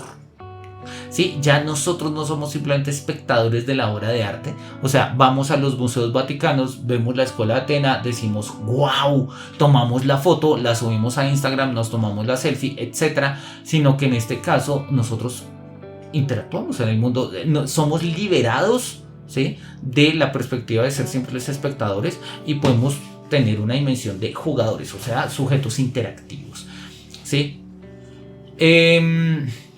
El artista ya no fija, ¿sí?, los marcos de nuestra experiencia, de nuestra visión, ¿sí? Nosotros podríamos entrar a la escuela de Atenas libremente y tomar un lugar en ella, ¿sí?, estando ahí en la mitad con Platón y Aristóteles, ¿sí?, mirando ahí con Heráclitos bajo la escalera, o ir allí con Zenón en la parte izquierda, ¿sí? El Video Game Scholar, el estudioso de videojuegos James Newman, argumenta que una maestría del espacio, ¿sí?, debería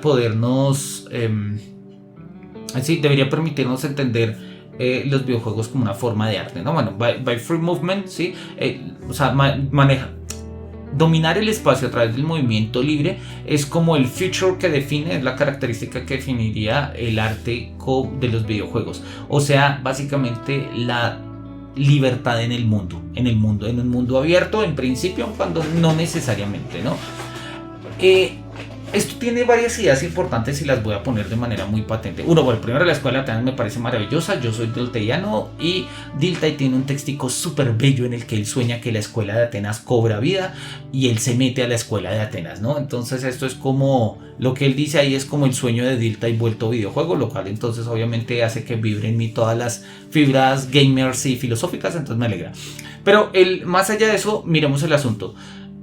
Como ya el jugador no es puramente espectador, ¿sí?, es necesario transformar los criterios elementales de la estética de la recepción. En la estética de la recepción nosotros interactuamos con lo que recibimos de una obra de arte, ¿sí? Es una perspectiva muy fenomenológica. De hecho, el libro se llama así, Estética de la Recepción, de Robert House, y él fraguó a mediados del siglo XX una teoría estética muy, muy sugerente, muy lúcida y además muy útil para entender pues el cine, la literatura, el teatro, sobre todo toda la industria del entretenimiento hoy en día en términos artísticos.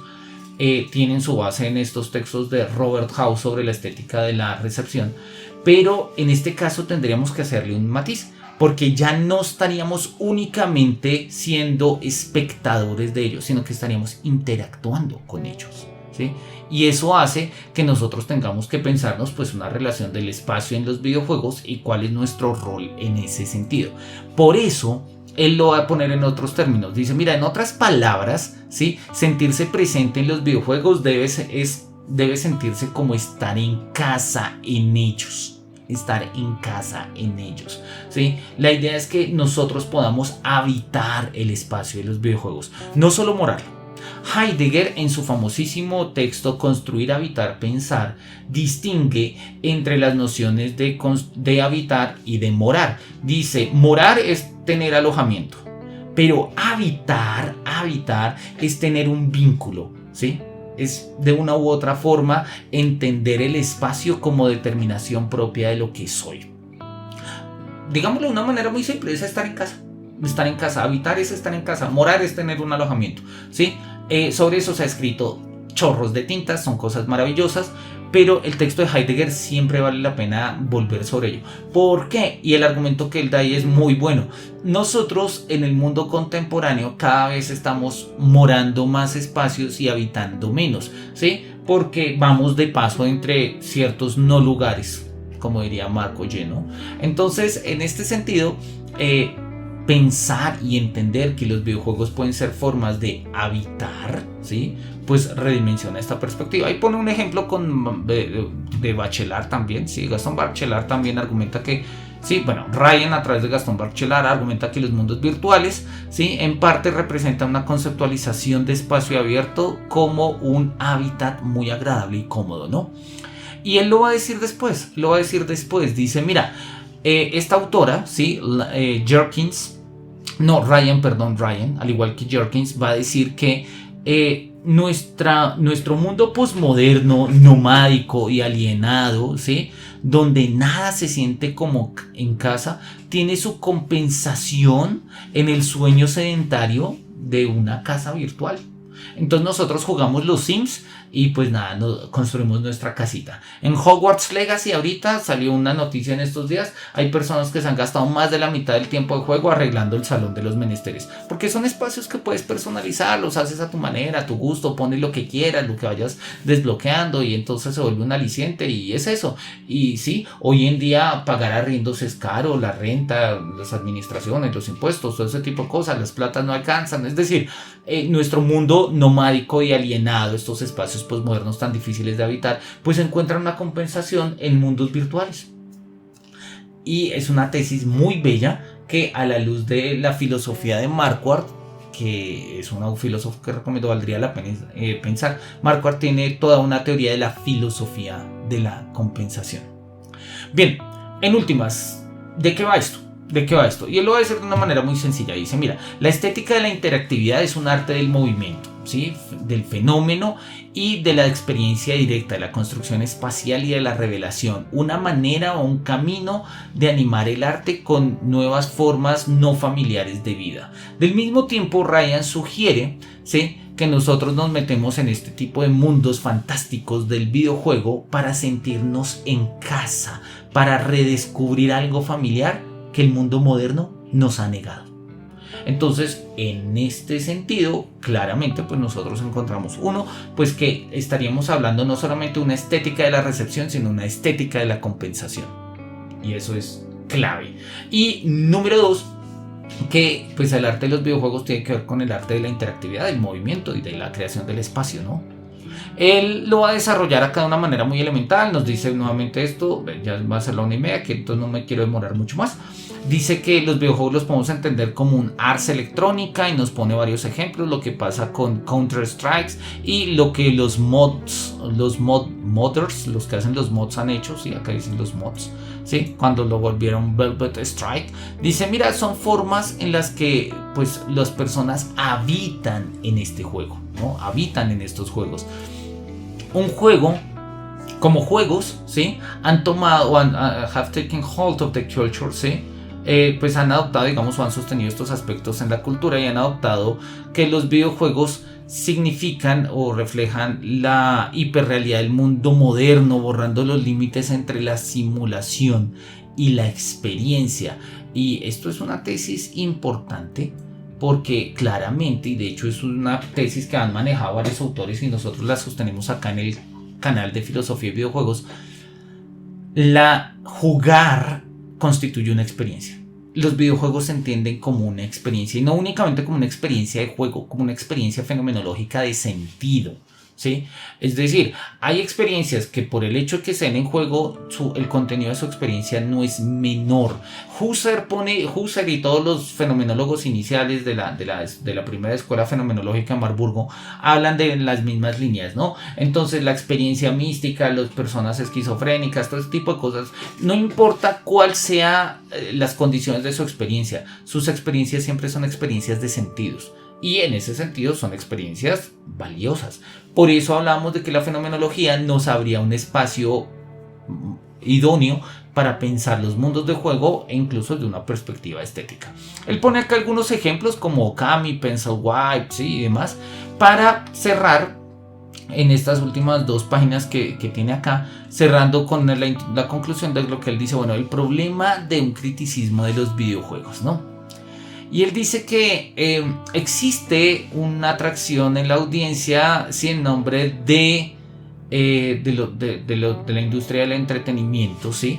De entender que pues esto no es arte, ¿no? Pero al mismo tiempo de achacarle una responsabilidad social y hacer todo un tipo, digamos, de perolatas acá, ¿no? Entonces queremos que los videojuegos se entretengan, pero que al mismo tiempo sean arte, pero que al mismo tiempo sean denuncia, pero que al mismo tiempo sean críticos, pero que al mismo tiempo sean rentables, y queremos un montón de cosas, ¿no? Y él dice, bueno, eso, ahí lo pongo, esto ha cambiado con los años, pero algo de eso está ahí, ¿sí? No obstante, por otro lado, sí, y al mismo tiempo, como lo dice él, el despertar de esta conciencia de los videojuegos como arte, el uso de los videojuegos como crítica, ¿sí? Genera una especie de cross-fertilization, ¿no? De fertilización cruzada entre juegos y otras formas, digamos, de otras formas sígnicas, ¿sí?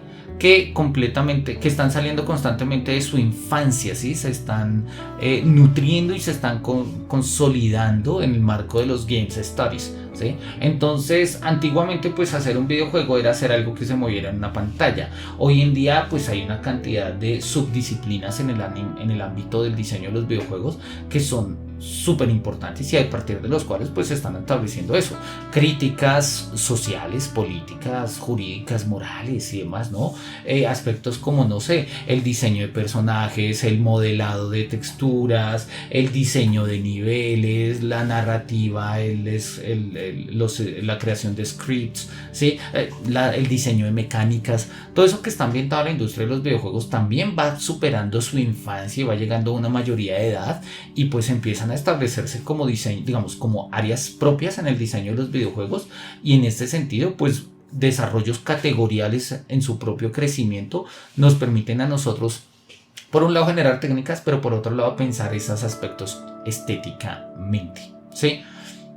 Y acá es donde me parece llamativa la propuesta y su tesis. Dice, mira, la cuestión de la estética en los videojuegos y si los videojuegos son arte o no mantiene viva la pregunta filosófica por el arte y la estética. Lo anoto ahí, él lo dice, ¿no? De la misma manera que el lobo mantiene al caribú fuerte, los jugadores, los diseñadores, los críticos y los teóricos, ¿sí? Son miembros naturales de un ecosistema saludable. Es decir, no vamos a responder eso hoy, no vamos a decir si el videojuego es arte o no, si es estético o no, ya hemos dicho en qué sentido lo entendemos que sí.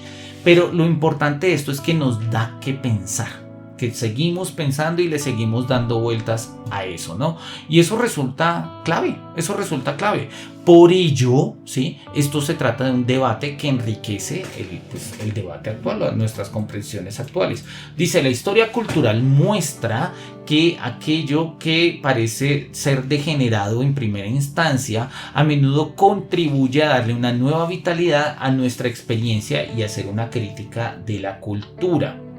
El cubismo no solamente, el cubismo no destruyó nuestra habilidad de entender el arte, sino que lo llevó a una nueva comprensión de la forma y de la perspectiva. El cine y la televisión, pues pasa exactamente igual, ¿no? Y con los videojuegos, pues sucede lo mismo, ¿no? Como él lo dice ahí, likewise, ¿sí? Los videojuegos ahora nos compelen, nos llaman a reconsiderar las nociones aceptadas de arte.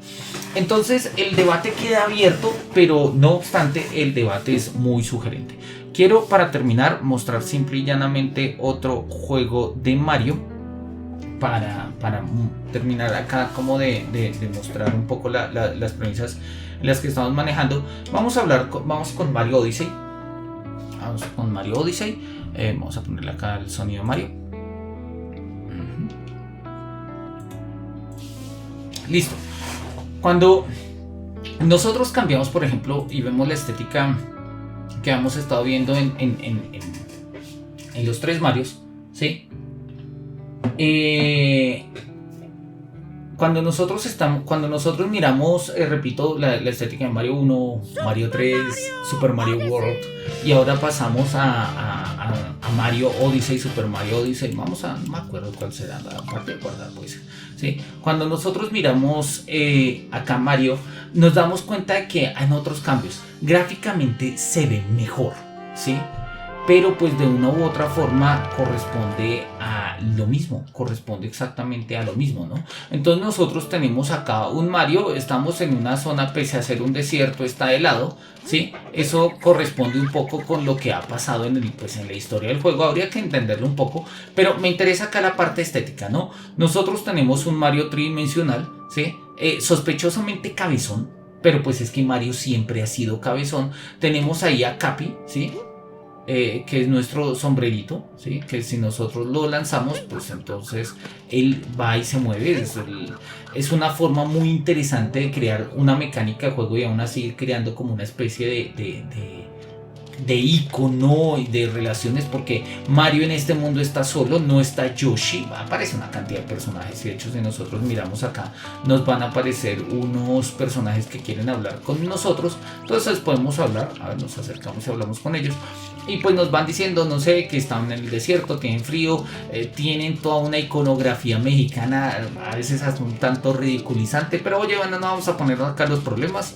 Sí, claramente no son latinos los que lo hicieron, pero bueno, esto está lleno de clichés.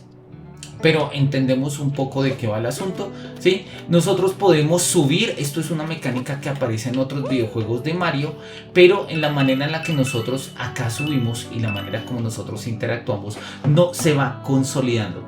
Mario Odyssey es un gran juego, pero no solamente es un gran juego por sí, sino es un gran juego porque ha mantenido la estética de lo que son los Marios.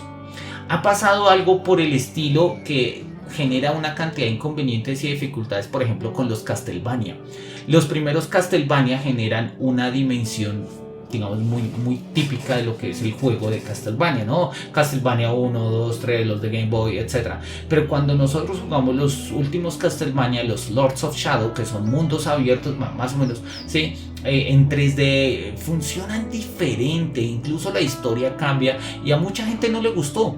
Luego con el paso del tiempo ya han empezado como por vía nostalgia, empiezan a valorarse, pero tiene que ver con eso. A muchos no les gustó precisamente porque hubo un cambio de estética y aún así se mantuvo la estética de Castlevania, entonces se mantenían los látigos y las cosas, ¿sí? El agua bendita y demás, y a algunos les gustó precisamente porque se mantuvo esta estética. Entonces, como lo vemos, no se tratan de debates cerrados, no es que esto ya esté resuelto, no es que esto lo hayamos y digamos lo tengamos clarísimo de una vez, sino que las preguntas estéticas pues se van abriendo y los videojuegos son una plataforma maravillosa para que nosotros empecemos a preguntarnos eso, pues eso, estéticas de, por ejemplo, repito, esto tiene en teoría una estética mexicana. ¿Por qué? Pues porque el gorrito, porque las maracas, que porque el desierto, pero pues eso es lo más cliché y hasta cierto punto unilateral, ¿no? Lo mexicano es mucho más que eso, lo latinoamericano es mucho más que eso, lo colombiano es mucho más que eso, pero oye, nuestras estéticas muchas veces sirven precisamente para hacer simplificaciones del mundo dotadas de sentido, ¿no? Y los parques temáticos a nivel mundial, y los gringos son expertos en eso, pues lo hacen. Entonces esto nos sirve y los videojuegos en ese sentido se establecen, repito, como una plataforma muy buena para pensar la estética de los mundos de sentido que ellos van creando y de los mundos de sentido que ellos van representando. Bien, vamos a dejar a Mario acá, ya son las 1:40 acá en Colombia, ya me está haciendo ganas de ir a almorzar. Dicen acá, ¿mostrarías el juego? Sí, lo mostraría. Ahora que estás terminando, ¿muestras tu juego? No lo tengo instalado, no, me da pena, no lo tengo instalado acá en el computador y tengo que buscar el software viejo y tales, pero más bien lo que podemos hacer, a ver si pronto en el transcurso de esta o la otra semana hacemos un streaming solamente del juego para jugarlo, y pues con eso miramos a ver si votamos ideas y no sé, pensamos en algún futuro diseño de juegos, y si entre todos nos animamos y buscamos a alguien que nos ayude, pues diseñamos algún tipo de juego. ¿Les parece? Me parece a mí como chévere. Bien, ya nos pasamos un poquito de tiempo, entonces vamos a dejar el seminario hasta ahí. La próxima sesión es bien interesante porque es una sesión sobre videojuegos y cine. Y como ustedes ya saben, la película de Mario está de camino, ¿sí? La película de Mario está a las puertas de la entrada. Entonces pues nos va a servir de contexto para seguir pensando ahí a Mario Bros, las películas. Vamos a mostrar un poco como estas relaciones que han habido entre videojuegos y cine, que para el 2008 no eran muchas, para el 2023 sí hay más, con buenos y malos resultados. Sí, eso lo vamos a charlar un poco dentro de 8 días. Por mi parte no es más, no me resta sino agradecerles por el cariño, devoción, paciencia y demás con el que se han conectado y han participado en este espacio. Les invito a que se pasen por el canal, revisen los otros videos que también están por allá, nos den todo el apoyo y el amor posible allá con likes, suscripciones, campanita y todo ese tipo de cosas. Y pues nada, estamos pendientes para vernos la próxima semana. Y claro que sí, vamos a agendar el juego, digamos, para la exhibición del juego que alguna vez hice en RPG Maker. Además tiene ahí un contenido, a mi juicio, interesante. Pero bueno, lo dejamos para después. Que pasen una feliz tarde, que los cielos nos miren con su beneplácito y hasta pronto.